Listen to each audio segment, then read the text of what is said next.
take me home, United, to the place I belong, to Old Trafford, to see United. Take me home, United Road. Take me home, United Road. Oh, take me home, United Road. ሰላም እንደምናላችሁልን ተወዳጆቹ የታላቁ የማንቸስተር ዩናይትድ ደጋፊዎች በያላችሁበት የዓለም ምድር ሁሉ ሰላማችሁ መልካም ይሁን እንላለን። ዛሬ በተለያዩ ጉዳዮች ከእናንተ ጋር እንቆያለን። ማንቸስተር ዩናይትድ ለብራያን ምቤሞ የመጨረሻ የትራንስፈር ሂሳብ አቅርቧል። መጀመሪያ ካቀረበው 45 ሚሊዮን ዩሮ ተጨማሪ አዲሰንስ 10 ሚሊዮን ዩሮ በላይ ከፍ አድርጎ አቅርቧል። ስንት አቀረበ? የብሬንትፎርድ ምላሽ ምን ይሆናል የሚለውን ምንዳስስ ይሆናል። የማንቸስተር ዩናይትድ የክረምት የዝውውር እንቅስቃሴ በጣም አግሬሲቭ የሚባል ነው አይደል? ወደ 100 ሚሊዮን ፓውንድ አካባቢ ሊያወጣ ነው።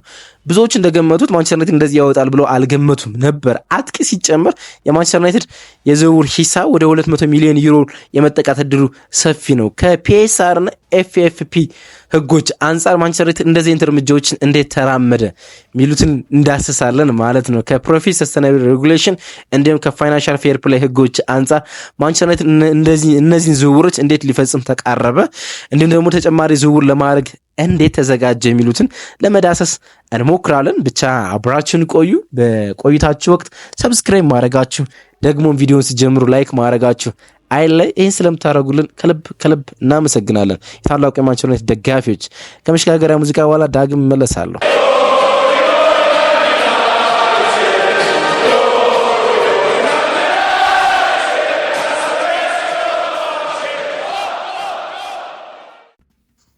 ብራያን ምቤሞን በተመለከተ ትናንትና ምሽት ከተሰሙ ዜናዎች በጣም ትልቁ የሚሆነው ማንቸስተር ዩናይትድ እንግዲህ የመጀመሪያ የሚሆነውን መነሻ የድርድር ሂሳብ 45 ሚሊዮን ዩሮ ከአድሰንስ ወይም ደግሞ ተጨማሪ የቦነስ ክፍያዎች 10 ሚሊዮን ጨምሮ ወደ 55 ሚሊዮን የሚጠጋ ፓኬጅ እንዳቀረበ ታውቆ ነበረ። በዚህ ይሄኛው የመጀመሪያ መነሻ ድርድር ሂሳብን ብሬንትፎርዶች ኦፊሻሊ ነበር ወዲያውኑ ሪጀክት ያደረጉት። ያውም አንዳንድ ሚዲያዎች ሲዘገቡት እንደ ስካይ አይነት ኢሚዲየት ሪጀክት ነው ያሉት፣ ወዲያውኑ ነበር ሪጀክት ያደረጉት። ማንቸስተር ዩናይትድ ሁለተኛና የመጨረሻ የድርድር ሂሳብ አቅርቧል ነው የተባለ። እስካሁን ድረስ የብሬንትፎርዶች ምላሽ ምንም አይነት ወይም ምንም ምላሽ አልተሰማም። ማንቸስተር ዩናይትድ 60 ሚሊዮን ዩሮ እንዳቀረበ ነው ተሰማ። መጀመሪያ ካቀረበው ሂሳብ ላይ 15 ሚሊዮን ዩሮ ተጨማሪ እንዳቀረበ ነው እንግዲህ ተሰማ። አድሰንሱ እስከምን እንደሆነ የታወቀ ነገር የለም፣ ግን አንዳንድ ቦታ ላይ እንዳነበብኩት ከሆነ 5 ሚሊዮን ዩሮ ሊደርስ እንደሚችል ነው። ያ ማለት ሙሉ ፓኬጁ 65 ሚሊዮን ዩሮ የሚጠጋ የዝውውር ሂሳብ ማንቸስተር ዩናይትድ ለብሬንትፎርድ ማቅረብ ችሏል። ይህ ሂሳብ ለብሬንትፎርዶች የመጨረሻ የድርድር ሂሳብ ነው የሚሆነው ተብሎ ነው የታሰበ ለብራያን ምቤሞ ማለት ነው። ምን አይነት ምላሽ ይጠበቅባቸዋል የሚለው በጣም የሚጠበቅ ነው። ጥቂት ቢዚ የሆኑ ይመስላሉ ብሬንትፎርዶች ማለት ነው። ምክንያቱም አንጂ ፖስቴኮግሉ ከዩኤፋ ኤሮፓ ሊግ ዋንጫ ድል ማግስት መሰናበታቸው ትናንትና ምሽት ተሰምቷል። እናም ቶተንሃም ሆትስፐርና ዳኒ ሌቪ የቶተንሃም ሆትስፐሩ አለቃ ማለት ነው ተተኪ አሰልጣኛቸውን ለማድረግ እጩ ያደረጉት ቶማስ ፍራንክን ነው። ቶማስ ፍራንክ ደግሞ የብሬንትፎርድ አሰልጣኝ እንደሆኑ ይታወቃሉና በብሬንትፎርድ ውስጥ ጥቂት ውጥረቶች እንደነገሱ ነው የተሰማ። ምክንያቱም ቶማስ ፍራንክን የሚያጡት ከሆነ በሱ ምትክ አሰልጣኝ ማስፈረም አለባቸው። ቀጣዩ አሰልጣኝ ደግሞ በሚኖረው ምርጫ ላይ በብራያን ምቤሞ ላይ የሚኖረው ምርጫ ላይ ደግሞ ትልቅ አንድምታ ሊኖረው ይችላልና ጥቂት ቢዚ እንደሆኑ የተሰማ። ማንቸስተር ዩናይትድ ኦፊሻል ቢዱ እንዳልኳችሁ ማቅረብ ችሏል። የብሬንትፎርዶች ምላሽ የሚጠበቅ ነው የሚሆነው። ትናንትና ምሽት ነው እንግዲህ ማንቸስተር ዩናይትድ የመጨረሻውን ሂሳብ ያቀረበ። እስከ ዛሬ ማለዳ ድረስ ለእናንተ ይህን መረጃ እስካቀናበር ድረስ ምንም አይነት የብሬንትፎርዶች ምላሽ አልተሰማም። እንዳልኳችሁ በጣም ውጥረት አለ በቶማስ ፍራንክ መለቀቅ ዙሪያ ላይ ማለት ነው። የቶተንሃም ሆትስፐር የመጀመሪያ ምርጫ የአሰልጣኝነት ቅጥር ቶማስ ፍራንክ ነው። በፕሪሚየር ሊጉ ያለፉት ዓመታት አስደናቂ አሰልጣኝ እንደሆነ ይታወቃል። ብሬንትፎርድን በጥቂት በጀት የሚድ ቴብል ቡድን እንዳደረገው ይታወቃልና ቶተንሃም ሆትስፐሮች አይናቸውን ጥሎበታል። ለዛም ይመስላል እንግዲህ እስካሁን የተሰማ ነገር የለም። እንግዲህ ትናንትና እንደተነጋገር ነው ብራያን ምቤሞ በብሬንትፎርድ ውስጥ የ1 ዓመት ኮንትራት አለው። ብሬንትፎርዶች እንደፈለጉ በእነሱ ምርጫ ደግሞ ከፍ ሊል የሚደረግ የአንድ ተጨማሪ አመት በጂቴክስ ስታዲየም እንዲቆይ የሚያደርገው የኮንትራት ይኖረዋል ማለት ነው። ይህን ተጫዋች እንግዲህ ማንቸስተር ዩናይትድ ለማስፈረም እስከ መጨረሻው ጥረት እያደረገ ነው የሚገኘው፣ እስከ መጨረሻው ማለት ነው። ግን የዚህ ተጫዋች ዝውውር ማይሳካ ከሆነ ማንቸስተር ዩናይትድ አይኑን የሚያዘሩበት ሌላ አይነት ተጫዋች እንዳለ እየተዘገበ ነው የሚገኘው። እሱም የሳውዝሃምፕተኑ ታይለር ዴብሊንግ ነው። ማንቸስተር ዩናይትድ ወደ ተጫዋች ሊያማትር ይችላል ነው እንግዲህ ተብሎ የሚጠበቀው ማለት ነው። ግን ደግሞ አሁን ለምሳሌ ጎል.ኮም ላይ አናላይስ በመጻፍ ይታወቃል። አንድ በጣም ጥሩ ጋዜጠኛ ያለ ስሙን አሁን ዘነጋሁት እንጂ ማለት ነው የራሱን እይታዎች ኢንሳይቶች አስቀምጦ ነበርና ማንቸስተር ዩናይትድ ከዚህ ገንዘብ በላይ ሊሰጣቸው ወይም ደግሞ ሊያቀርብ እንደማይችል የሚያውቁት ብሬንትፎርዶች ከማንቸስተር ዩናይትድ ጋር ይሄኛውን ሂሳብ ለመቀበል ዝግጁ እንደሆኑ ነው። ደግሞም ለብራያን ምንቦሞም በጣም ታማኝ መሆን ይፈልጋሉ ነው የተባሉ። ምክንያቱም ላለፉት ዓመታት በታማኝነት አገልግሏቸዋል። እሱ ደግሞ ከማንቸስተር ዩናይትድ ጋር ስምምነት ደርሷል ወይም ደግሞ የኮንትራት ጉዳዮች ላይ ሙሉ በሙሉ ያለቁ ጉዳዮች ነው የሚሆኑት። እስከምን ድረስ ኮንትራቱን ለማንቸስተር ዩናይትድ እንደሚሰጥ የደሞዝ ጉዳዮች፣ የጥቅማ ጥቅም ጉዳዮች እንዲሁም ደግሞ የማሊያ ቁጥር ጨምሮ ከማንቸስተር ዩናይትድ ጋር በብዙ ጉዳዮች ላይ እንደተስማማ ነው የተነገረ። ስለዚህ ለብሬንትፎርዶች ኦፊሻሊ ነግሯቸዋል። ከአርሰናል፣ ቶተንሃም ስፐርና ኒውካስል በላይ መሄድ የሚፈልገው ወደ ማንቸስተር ዩናይትድ እንደሆነ ነግሯቸዋልና እሱን ከማክበር አንጻር የመጨረሻውን የማንቸስተር ዩናይትድ ኮንትራት ያቀረበላቸውን ኮንትራት ወይም ደግሞ የገንዘብ ትራንስፈር ሂሳብ የመቀበል እድላቸው በጣም ሰፊ እንደሆነ ነው እየተዘገበ የሚገኙ።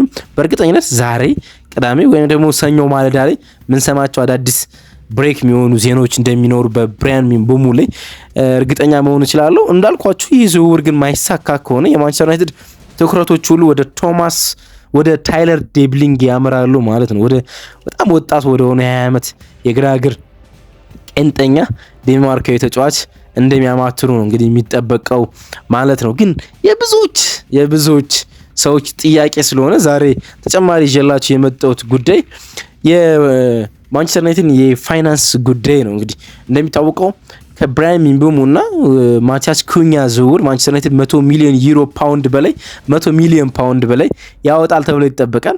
እናም የክረምት ተጫዋች ዝውውር አልተከፈተም ኦፊሻሊ። አሁን የተከፈተው ለፊፋ ወርልድ ክለቦች ለሚሳተፉ ቡድኖች ተብሎ ለአጭር ጊዜ ነው የሚቆየው ከጁን 1 እስከ ጁን 10 ማለት ነው። በ10 ይዘጋል። ኦፊሻሊ የአውሮፓ የተጫዋች የዝውውር መስኮት የሚከፈተው ጁን 16 ነው የሚሆነው፣ ጁን 16 ማለት ነው።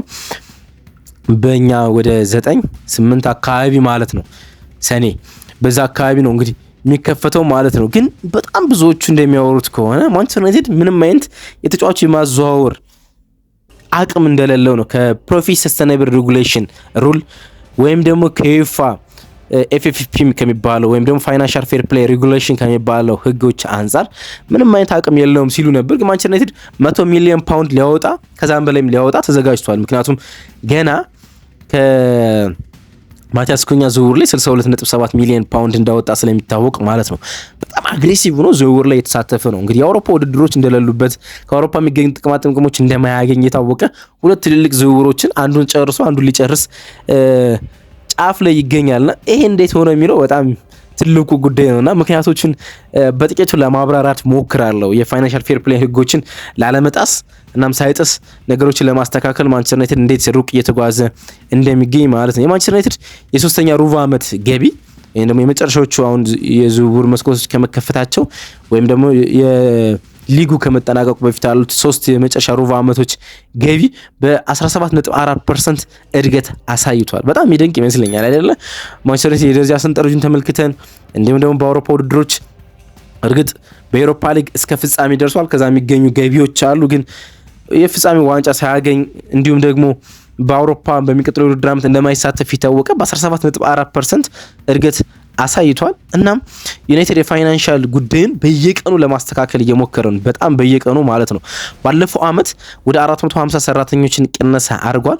በዚህ ውድድር አመት በፈረንጆች ክረምት ላይ 250 ያህል ሰራተኞችን ቀንሷል። ይህ ማለት ከደሞዝች የሚገኙትን ከደሞዝ ወጪዎች ላይ ያለውን ትርፍ ከፍ ማድረግ ችሏል፣ ወይም ደግሞ የደሞዝ ዌጆችን መቀነስ ችሏል ማለት ነው። በጣም ብዙዎችን የማንቸስተር ዩናይትድ ፋይናንስ ሪፖርት ባለፈው የውድድር አመት መጨረሻ ላይ ሲወጣ እኛም ለእናንተ አድርሰነው ነበር። ሰርፕራይዝ ነበር። የማንቸስተር ዩናይትድ ወጪዎች በጣም ከፍ ያሉ ናቸው። ማንም ክለቦች ማያወጣቸውን ያሉ ወጪዎች ነበረ የሚያወጣ ማለት ነው። በተለይ ደግሞ ከሰራተኛ ደሞዞች አንጻር ማለት ነው። ከ1200 በላይ ሰራተኞች አሉት።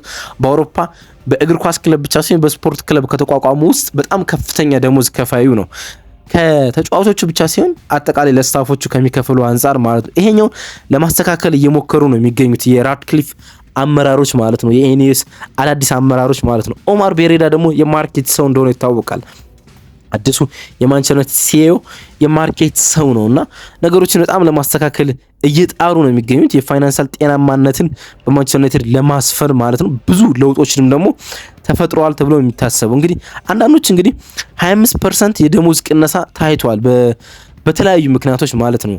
አንደኛው ከአውሮፓ ውድድሮች ላይ ውጭ መሆኑን ተከትሎ የብዙ ተጫዋቾች ደሞዝ በኮንትራታቸው ላይ እንደተጻፈው ደሞዝ ቅነሳ ያደርጋሉ። ለምሳሌ ካስሜሮ ከሚከፈለው 350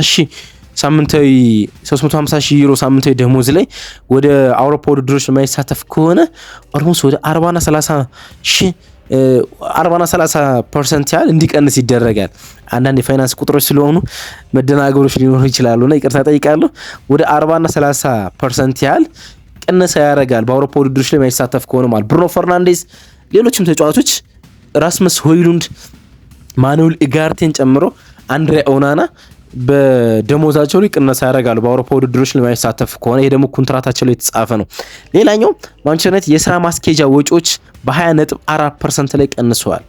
የስራ ማስኬጃ ወጪዎች ማለት ነው እንግዲህ ለተለያዩ ኦፕሬሽኖች የሚያወጣቸውን ወጪዎች በ20.4% ቅነሳ እንዲያደርግ አድርገዋል። ለምሳሌ አንድ ሲሊ ኤግዛምፕል ነው፣ ግን ሌሎች ብዙ ነዎች አሉ። ለምሳሌ የሶሻል ሚዲያ አድሚኖችን በተለያየ ሶሻል ሚዲያ ላይ የሚጠቀማቸው አድሚኖች ወደ በጣም እንዲቀንስ አድርጓል። ኢንስታግራም፣ ኤክስ፣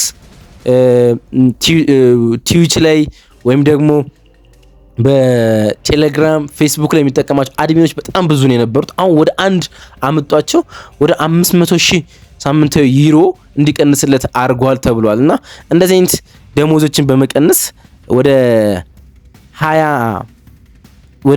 20.4% የውጭ ቅነሶችን ማድረግ ችሏል ማለት ነው። አንዳንድ ጉዳዮች ተጨማሪ ጉዳዮችን ላንሳ። እንግዲህ ራትክሊፍ ከመጡ በኋላ የማንቸስተር ዩናይትድ ግዢ ላይ በጣም ብዙ ዩሮዎች እንደጨመሩ ይታወቃል አይደለ?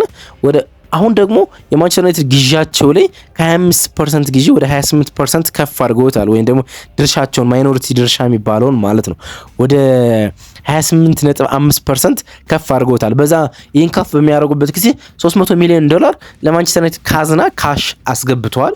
አሁን ግን ያለው የማንቸስተር ዩናይትድ ክምችት ወደ 73.2 ሚሊዮን ያህል ነው የሚጠጋ ማለት ምን ያህል እንደወረደና ምን ያህል እንዳወጡ ማንቸስተር ዩናይትዶች የሚያሳይ ይመስለኛል። እስከ መጋቢት በነበረው ፋይናንሻል ሪፖርት 22.5 ሚሊዮን ቅናስ አሳይቷል ያለው ክምችት ማለት ነው። ይሄ ደግሞ ማንቸስተር ዩናይትድ የሚያወጣውን የፋይናንስ ወይም የስራ ማስኬጃ ሂሳብ ምን ያህል ከፍ እንዳለ የሚያሳይ ይመስለኛል። ይህ ከባለፈው ዓመት ሲነጻጸር ግን 67 ሚሊዮን ከፍ ያለ ነው ከባለፈው የውድድር ዓመት ማለት ነው። በዚህ የውድድር ዓመት በጣም ያለው ክምችት ወይንም በካሽ ሊኖረው ከሚችለው በጣም ቀንሶ ቢገኝም ከባለፈው የውድድር ዓመት ግን 67 ሚሊዮን ከፍ ብሏል ነው የሚገኙት ማለት ነው።